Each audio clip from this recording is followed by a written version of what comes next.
Na Hiper FM estás comigo, André Silva, é a Filipa Custóias, nutricionista, que está agora por aqui, porque é quarta-feira, é dia de uma pitada de nutrição, é dia de falar de coisinhas que nos fazem bem ou não.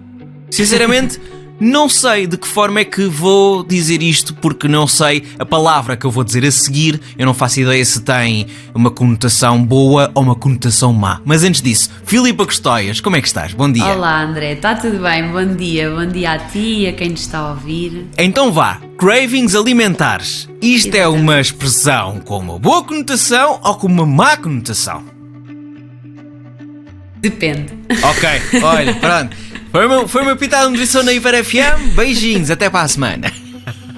É verdade, pronto, depende. Então é assim, para quem nos está a ouvir e que não sabe muito bem o que é que são isto dos cravings alimentares, basicamente isto é definido como uma imensa vontade ou desejo de comer algo. Ou de comer só, ou de comer. Okay. Não precisa de eu ser aí nada chamo específico. fome. Mas pronto. Não, mas a fome tu normalmente Sim. consegues controlar. Agora Sim. uma vontade imensa É às vezes, é um bocadinho mais às forte. vezes às 10h30 da noite que estamos em frente à televisão e de repente dá-nos aquela vontade de mordiscar qualquer coisa. Pronto, exatamente, pronto. E frequentemente é acompanhada por um aumento da salivação, excitação fisiológica, nomeadamente a segregação de algumas hormonas, como é o caso, por exemplo, da dopamina e da grelina, a grelina que é a hormona da fome. Também existe uma ativação da atividade neural, nomeadamente um campo do cérebro que regula o nosso comportamento emocional, que é o corpo estriado ventral. E então, no fundo, estas alterações fisiológicas acompanham essa tal nossa vontade. Então não é uma coisa só da nossa cabeça, como se costuma dizer. Sim. É algo que o nosso corpo tem uma resposta para. E havendo essa resposta do nosso corpo, claro que é às vezes muito difícil de controlar, e já que a semana passada falámos sobre a obesidade, Sim. É algo que também está presentemente relacionado, que está muitas vezes relacionado com também o excesso de peso e a obesidade, porque obviamente o facto de nós termos mais cravings faz com que nós tenhamos uma maior ingestão energética e obviamente pode levar a um aumento do peso, se bem que esta associação não está definida ainda de uma forma muito clara a nível científico. Nós percebemos Sim. que não são só as pessoas com excesso de peso ou obesidade que têm cravings, existem muitas outras pessoas com peso normal que o têm, portanto isto não é algo só exclusivamente das pessoas que têm excesso de peso. Será errado eu dizer que o craving está associado sempre a alimentos com excesso de calorias ou excesso de açúcar ou essas coisas assim? Nem sempre. Ou de repente, ai que bela maçã que eu comi agora. Pode ser? Mas normalmente é assim, por norma são sempre alimentos hiperpalatáveis e hipersensoriais, coisas que têm muito sabor, pronto, por norma está relacionado, mas pode não ser, por exemplo, há muitas pessoas que têm craving por pão, que não é necessariamente um alimento hiperpalatável, ok? Ou então não só pelo pão, mas aquilo que se coloca em cima do pão. Por exemplo, também, pronto. Mas o que é que é importante nós percebermos? Que isto é algo multifatorial, que há muitas coisas que podem influenciar estes cravings e que está muitas vezes associado também ao nosso estado depressivo e ansioso. Sim. E aí eu deixo para a nossa querida Ana Grazina, que acaba por também ter que lidar muitas vezes e ajudar o nutricionista em criar aqui algumas estratégias para controlar estes cravings. E realmente isto pode ser frustrante para alguém que tenha o objetivo de perder peso, não é? Então estamos a cumprir um plano alimentar, mas depois temos estas vontades muito acentuadas de comer determinados alimentos e muitas vezes não temos a capacidade para controlar. Sim. Então, se formos cedendo, obviamente que isto vai-se gerando aqui um ciclo negativo à volta disto. Portanto, quando é de uma forma mais ou menos controlada, os cravings não são péssimos, mas obviamente quando acaba por tomar proporções um bocadinho maiores, é realmente frustrante e pode até ser mesmo um motivo, para, por exemplo, para um ganho de peso. Isto está muitas vezes associado, e aqui se calhar há muitas pessoas que se vão relacionar com, por exemplo, com o stress do trabalho. Há muitas pessoas que o facto de terem muito stress durante o dia, que depois, quando chegam a casa, quando é o momento delas, acabam por consumir alimentos e ter vontade de comer alimentos que lhes tragam algum conforto e algum prazer. Sim. Pronto. Sim, eu por acaso associo o craving mais a momentos de descanso. De descanso. Sim. Porque, por norma, sim. Sim, quando uma pessoa está no trabalho, pode estar no trabalho e pensar.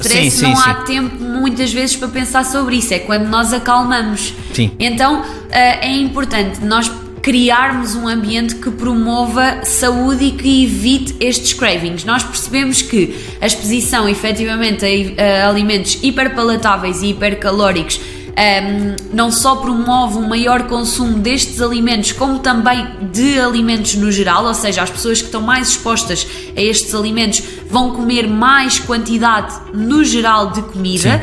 Sim. E sabemos também que um estímulo visual, quer seja ao vivo ou em vídeo, parece ter um efeito maior nos cravings do que um estímulo apenas, por exemplo, olfativo, do cheiro. Então há muitas pessoas que o facto de terem em casa esse tipo de alimentos vai ser o gatilho para despoltar esta vontade imensa de comer estes alimentos, não é? Sim. Então, por exemplo, depois de um dia de trabalho estressante, chegar a casa e ver aquele pacotinho de bolachas de chocolate dos nossos filhos ou dos nossos irmãos, ou o teu pacote de bolachas de chocolate, exatamente, que tu compraste e que disseste que só vou comer uma por dia. Isso pode obviamente despoltar aqui esta vontade. Sim. E no fundo aquilo que eu aconselho é quando existe esta vontade efetiva, não cairmos no erro de comprarmos algo que seja numa quantidade muito grande. Sim. Por exemplo, imaginem que temos uma vontade imensa de comer, por exemplo, chocolate. Em vez de irmos para uma tablete de chocolate inteira, podemos comprar só um chocolate unitário, tipo uma barrinha, como aquelas que se vendem no café. Sim. Portanto, vamos conseguir ceder e no fundo matar esse desejo que nós temos, mas não vamos provavelmente comprometer as situações futuras, no sentido de, já que lá temos este produto, provavelmente vai haver mais cravings no futuro. Isto é uma das dicas que eu costumo dar. Muitas vezes as pessoas acabam por também me dizer: mas eu tenho que ter essas coisas em casa por causa dos meus filhos.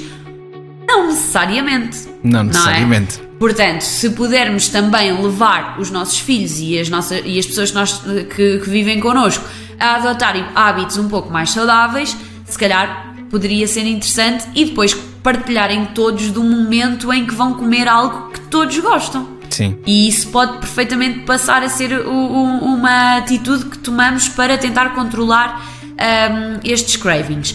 Depois, eu acho que há aqui uma coisa muito importante, que é normal nós termos estas vontades e muitas vezes nós não vamos conseguir controlá-las.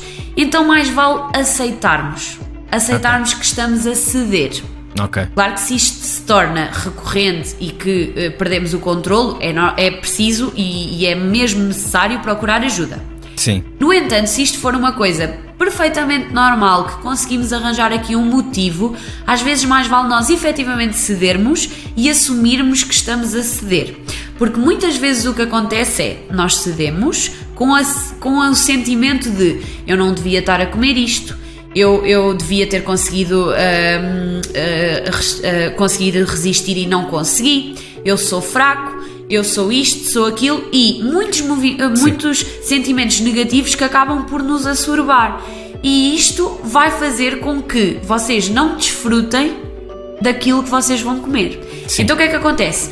Temos a vontade, cedemos à vontade, vamos estar a comer aquele alimento que nós queríamos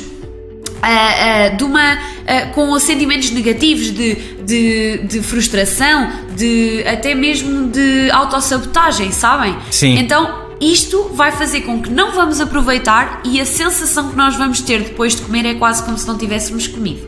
Sim. Sim, E vai fazer porque o quê? temos a culpa, Voltar temos a culpa ter- em cima de Exatamente, nós a culpa. assombrar-nos. Sim. Era essa a palavra mesmo que me faltava, de culpa.